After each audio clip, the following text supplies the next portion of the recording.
So there's multiple tiers. 95+% of regimes in history are authoritarian, and authoritarian is one strong man on top who runs everything. There's tiers, though, where some of them are enlightened, and when you look at authors like Aristotle, they were talking about the benefits of monarchy, and I'm not a monarchist, but monarchy is you have a long-term incentive for the leader to care about the population. And that works a lot better than something like the Soviet Union. Well, I wanted to ask you specifically about what you mentioned what's going on today. You compared that to, say, the British or the French. So my question is more so, what would be bad about the United States becoming a military dictatorship? The military would be...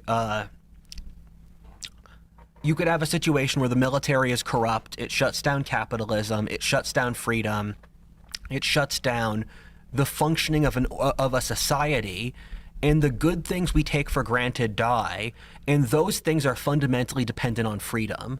What if a military dictatorship emerged in the United States that was based entirely upon traditional American conservatism, and the military by force said, we're not going to allow leftism anymore, we're not going to allow the courts to supersede the will of the people, and they just, through military rigidity, enforced the right cultural worldview? That's why I said there's a huge Overton window for authoritarianism, because you're trusting the leader a lot. If you looked at Emperor Augustus, who was the first Roman dictator, he was one of the greatest statesmen in history. So when Rome did the transition from democracy to monarchy, they had one of the best rulers ever. And things governed very well until Tiberius and Caligula showed up, and then it got a lot worse. And with monarchies or authoritarianism, you're trusting and the reason that a lot of the older authors preferred monarchies to military dictatorships is that the monarch has an incentive to pass things on to their children. So the monarch has a multi-generational incentive, so they're less likely to hurt things like freedom or the free market. Because I put rule of law above democracy. Because if you're a society with rule of law, it means you have functional freedom, it means you have you can have capitalism, because keep in mind. So, but let me ask you, how would you feel if there was a military dictatorship that enforced the things you wanted to exist? Everyone wants the things they forced.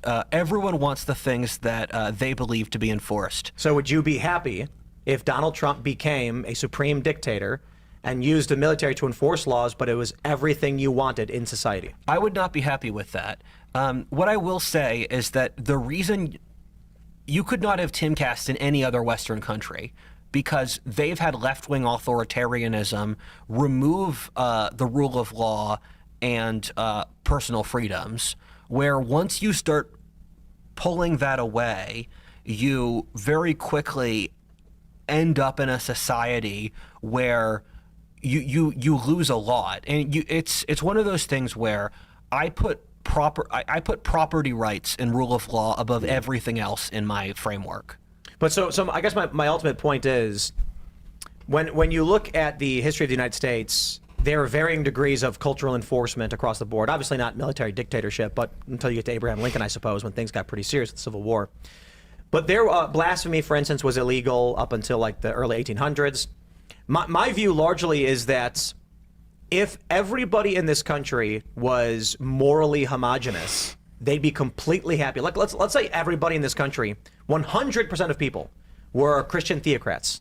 They'd have no problem with a member of Congress proposing a bill of a commandment law. But Christian theocracies fell at the hands oftentimes of Christianity, because the idea that people will stay like wholly, like unified in the perfect way insofar as that people will be happy just doesn't happen, right? Agreed. Because people like the United States today used to be morally homogenous to a great degree, and then it started fracturing. I would argue that since the Civil War, like the bifurcation actually started around the time the country was formed, because Thomas Jefferson wanted to actually complain about slavery in the Declaration of Independence, but they were concerned that South Carolina and Georgia would not join the effort if they included that grievance. The king, yeah. And so there was a general bit of, let's call it acrimony, but it started to bubble up in the 1820s when there was a perception in the 1820s that a civil war could actually happen in the United States, though it didn't.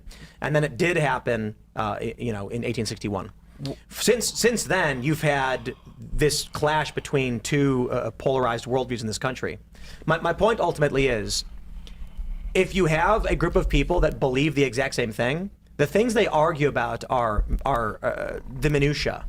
You know, in the 90s, People kill over the minutia, though, right? Sure, and it can spin wildly out of control.